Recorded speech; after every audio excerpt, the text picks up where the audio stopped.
Friends, ಎಲ್ಲರೂ ಹೇಗಿದ್ದೀರಾ? ನಾನಂತೂ ತುಂಬ ಚೆನ್ನಾಗಿದ್ದೀನಿ. ನೀವು ಕೂಡ ತುಂಬ ಚೆನ್ನಾಗಿದ್ದೀರಾ ಅಂತ ಅಂದ್ಕೋತಾ ಇದ್ದೀನಿ. ಇವಾಗ ತಾನೇ ಸ್ನಾನ ಮುಗಿಸ್ದೆ.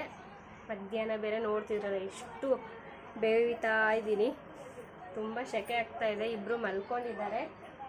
ಅಷ್ಟೊತ್ತಿಗೆ ಸ್ವಲ್ಪ ಥ್ರೆಡ್ಡಿಂಗ್ ಮಾಡೋಣ ಅಂತ ಹೇಳಿ ಇದೆಲ್ಲ ನೋಡ್ತಿದ್ರಲ್ಲ ಎಷ್ಟೊಂದಿದೆ, ಮಾಡಿಸೇ ಇಲ್ಲ, ತುಂಬ ದಿನ ಆಯಿತು. ಇವಾಗ ಬೇಗ ಬೇಗ ಐಬ್ರೋ ಮಾಡ್ಕೋಬೇಕು. ಹಬ್ಬ ಆದ್ರೂ ಮಾಡ್ಸೋದಕ್ಕಾಗಿಲ್ಲ, ಹುಡುಗರು ಬೇರೆ ಕೈ ಬಿಡ್ತಾ ಇರಲಿಲ್ಲ. ಹಾಗೆ ನನ್ನ ಫೇಸ್ ನೋಡ್ತಿದ್ದೀರಲ್ಲ, ಪಿಂಪಲ್ಸ್ ಎಲ್ಲ ಕಡಿಮೆ ಆಗಿದೆ ಇಲ್ಲೆಲ್ಲ ನನಗೆ. ಮತ್ತು ಮಾರ್ಕ್ಸ್ ಏನಿತ್ತು ಅದು ಕೂಡ ಸ್ವಲ್ಪ ಕಡಿಮೆ ಆಗಿದೆ. ಇದು ಒಂದು ದೊಡ್ಡದಾಗಿದೆ ಇವಾಗ ಅಷ್ಟೇ. ಫೇಸಲ್ಲೆಲ್ಲ ಕ್ಲಿಯರ್ ಅನಿಸ್ತಾ ಇದೆ. ನಂಗೆ ತುಂಬಾ ಖುಷಿ ಆಗ್ತಾ ಇದೆ ನನ್ನ ಫೇಸ್ ನೋಡ್ತಾ. ತುಂಬ ಅಂದರೆ ತುಂಬ ಸೆಕೆ ಆಗ್ತಾ ಇದೆ. ಎಷ್ಟು ಒರೆಸ್ಕೊಂಡ್ರೂ ಸೆಕೆ ಹೋಗ್ತಾ ಇಲ್ಲ, ಅಷ್ಟೊಂದು ಬಿಸಿಲಿದೆ. ಸಾಕಾಗ್ಬಿಟ್ಟಿದೆ ಇವಾಗ ಬಿಸಿಲಿನ ಕಾಲದಾಗ. ಮತ್ತು ಹೊಸ ಬಳೆ ತೊಗೊಂಡಿದ್ದೀನಿ. ಹೇಗಿದೆ ಡಿಸೈನು? ನಂಗೆ ಖುಷಿ. ನನಗೆ ಈ ಥರ ಹಸಿರು ಕಲರ್ ಬಳೆ ಅಂದರೆ ತುಂಬ ಇಷ್ಟ. ಹಂಗಾಗಿ ಹಸಿರು ಕಲರಲ್ಲೇ ತೊಗೊಂಡಿದ್ದೀನಿ. ಈ ರೀತಿ ನಾನು ಡಬಲ್ ಕಲರ್ ಹಾಕ್ಕೋಬೇಕಂತ ಇದ್ದೆ. ರೆಡ್ ಕಲರ್ ಮತ್ತು ಇದು ಗ್ರೀನ್ ಕಲರ್ ಮಧ್ಯದಲ್ಲಿ ಹಾಕ್ಕೊಳ್ಳೋಣ ಅಂತ ಇದ್ದೆ. ಆದರೆ ರೆಡ್ ಕಲರ್ ನನಗೆ ಚಿಕ್ಕ ಸೈಜಲ್ಲಿ ಸಿಕ್ತು, ನನಗೆ ಕೈಗೆ ಆಗ್ತಾ ಇರಲಿಲ್ಲ. ಅದಕ್ಕೋಸ್ಕರ ಇರಲಿ ಇದು ಒಂದೇ ಅಂತ ಹೇಳ್ಬಿಟ್ಟು ಇವಾಗ ಹಾಕ್ಕೊಂಡಿದ್ದೀನಿ ಬಳೆನ. ಹಾಗೆ ನಾನು ಫೇಸ್ಗೆ ಏನು ಯೂಸ್ ಮಾಡ್ತೀನಿ ಅಂತ ಹೇಳಿ ಇವಾಗ ತೋರಿಸ್ತೀನಿ.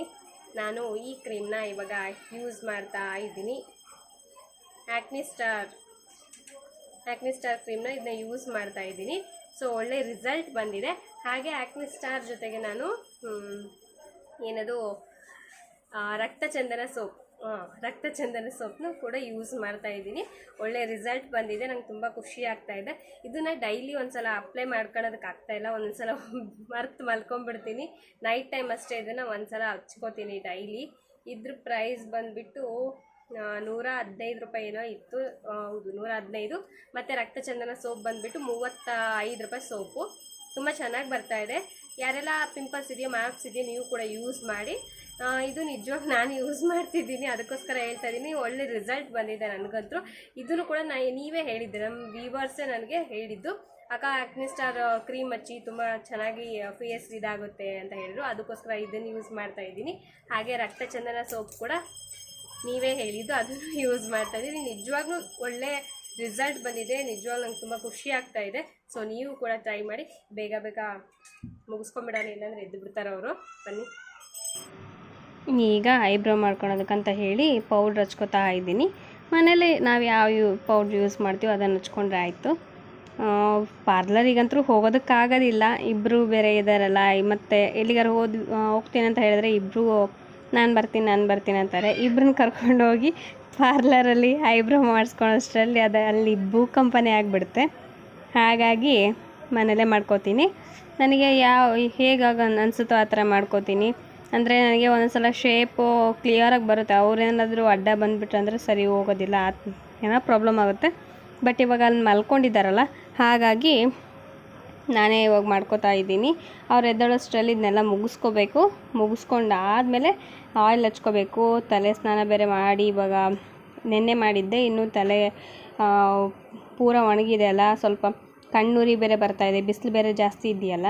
ಹಾಗಾಗಿ ಸ್ವಲ್ಪ ಎಣ್ಣೆ ಹಚ್ಕೊಂಡು ಕ್ಲೀನಾಗಿ ಮಸಾಜ್ ಮಾಡ್ಕೋಬೇಕು.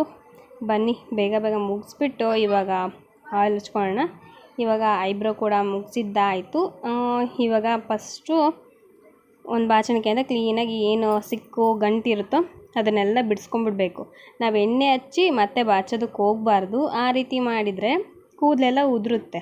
ಅದು ಸ್ವಲ್ಪ ಎಣ್ಣೆ ಹಚ್ಚಿದಾಗ ಸ್ಮೂತಾಗಿರುತ್ತೆ ಬುಡ ಎಲ್ಲ. ಆವಾಗ ನಾವು ಬಾಚಿಬಿಟ್ರೆ ಕೂದಲೆಲ್ಲ ಉದುರೋಗುತ್ತೆ. ಅದಕ್ಕೋಸ್ಕರ ಅದಕ್ಕೂ ಮುಂಚೆನೇ ನಾವು ಎಣ್ಣೆ ಹಚ್ಚೋದಕ್ಕೂ ಮುಂಚೆನೇ ಕ್ಲೀನಾಗಿ ಒಂದು ಸಿಕ್ಕು ಇಲ್ಲದೆ ಇರೋ ರೀತಿ ಕ್ಲೀನಾಗಿ ಬಾಚ್ಕೋಬೇಕು. ಬಾಚ್ಕೊಂಡಾದಮೇಲೆ ಎಣ್ಣೆನ ಸ್ವಲ್ಪ ಉಗುರು ಬೆಚ್ಚಗೆ ಮಾಡ್ಕೋಬೇಕು. ಯಾವುದೇ ಎಣ್ಣೆ ತೊಗೊಂಡ್ರೂ ನೀವು ಸ್ವಲ್ಪ ಉಗುರು ಬೆಚ್ಚಗೆ ಮಾಡಿಕೊಂಡು ಆ ಎಣ್ಣೆನ ತಲೆಗೆ ಅಪ್ಲೈ ಮಾಡಿಕೊಂಡ್ರೆ ತುಂಬಾ ಎಫೆಕ್ಟಿವ್ ಆಗಿರುತ್ತೆ.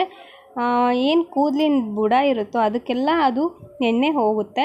ಆವಾಗ ಕೂದಲು ಚೆನ್ನಾಗಿ ಬುಡ ಗಟ್ಟಿಯಾಗಿ ಬೆಳೆಯುತ್ತೆ, ಕೂದಲು ತಿಕ್ಕಾಗಿರುತ್ತೆ, ಡ್ಯಾಂಡ್ರಫ್ ಆಗೋದಿಲ್ಲ. ಸೊ ಈ ರೀತಿ ನೀವು ಮಾಡಿ.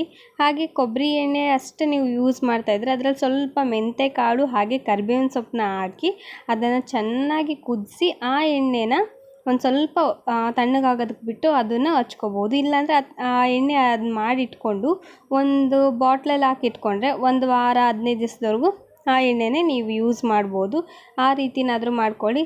ಕೂದಲು ಈ ರೀತಿ ನಾವು ಎಣ್ಣೆನ ಮನೆಯಲ್ಲೇ ಪ್ರಿಪೇರ್ ಮಾಡಿ ಹಚ್ಕೊಳೋದ್ರಿಂದ ಕೂದಲು ನಿಜವಾಗ್ಲೂ ತುಂಬಾ ಚೆನ್ನಾಗಿ ಬೆಳೆಯುತ್ತೆ, ದಪ್ಪವಾಗಿ ಬೆಳೆಯುತ್ತೆ. ಇನ್ನೊಂದು ಮೇನ್ ಏನಂದರೆ, ನಾವು ಯಾವ ಎಣ್ಣೆ ಯೂಸ್ ಮಾಡಿದರೂ, ಯಾವುದೇ ಒಂದು ಪ್ರಾಡಕ್ಟ್ ಯೂಸ್ ಮಾಡಿದರೂ ಕೂದಲು ಅದ್ರ ಮೇಲೆ ನಾವು ಚೆನ್ನಾಗಿ ಬೆಳೆಯುತ್ತೆ ಅಂತಂದು ಹೇಳೋದು ತಪ್ಪು.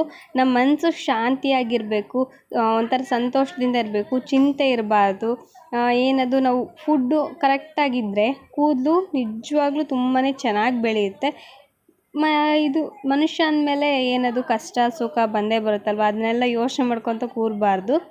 ಬಂದಿದ್ದು ಬರಲಿ, ನಾವು ಫೇಸ್ ಮಾಡ್ತೀವಿ ಅನ್ನೋ ಒಂದು ಧೈರ್ಯದಿಂದ ಇದ್ದರೆ ಸಾಕು. ಅದನ್ನೆಲ್ಲ ಯೋಚನೆ ಮಾಡ್ತಾ ಕೂತ್ರೆ ಕೂದಲೆಲ್ಲ ಉದುರೋಗುತ್ತೆ. ನಾವು ಎಷ್ಟು ಡಾಕ್ಟ್ರ್ ಹತ್ರ ಹೋದ್ರೂ ಕೂಡ ಅದು ಕ್ಯೂರ್ ಆಗೋದಿಲ್ಲ. ಅದಕ್ಕೋಸ್ಕರ ಪ್ಲೀಸ್ ಇದು ಒಂದು ಟಿಪ್ನ ಫಾಲೋ ಮಾಡಿ, ಕೂದಲು ನಿಜ ಚೆನ್ನಾಗಿ ಬೆಳೆಯುತ್ತೆ.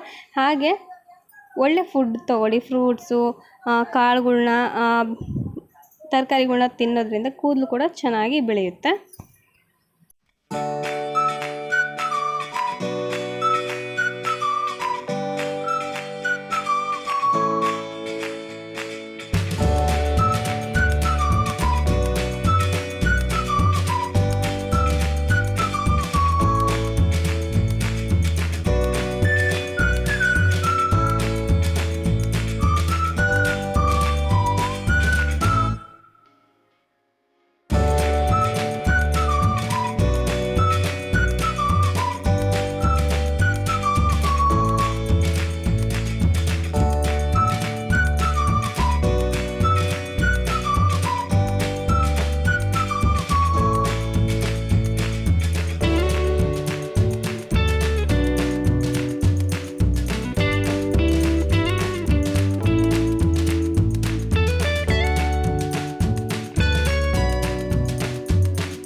ಇವಾಗ ಆಯಿಲ್ನೆಲ್ಲ ಫುಲ್ಲು ತಲೆ ಬುಡಕ್ಕೆಲ್ಲ ಹಚ್ಚಿ, ಇವಾಗ ಕೂದಲು ಉದ್ದ ಏನಿರುತ್ತೆ ಅಲ್ಲಿಗೆಲ್ಲ ಕ್ಲೀನಾಗಿ ಅಪ್ಲೈ ಮಾಡಬೇಕು. ನಾವು ಕೂದಲನ್ನ ಬಿಸಿಲಿಗೆ ಜಾಸ್ತಿ ಬಿಟ್ಬಿಟ್ರೆ ಕೂದಲು ಕೆಂಚಗಾಗ್ಬಿಡುತ್ತೆ. ಒಣ ಕೂದಲು ಬಿಟ್ಟರೆ ಆಗಾಗ ಎಣ್ಣೆ ಚೆನ್ನಾಗಿ ಹಚ್ಕೋತಾ ಇದ್ದರೆ ಕೂದಲು ಕ್ಲೀನಾಗಿ ಒಂಥರ ದಪ್ಪವಾಗಿ ಚೆನ್ನಾಗಿ ಬೆಳೆಯುತ್ತೆ.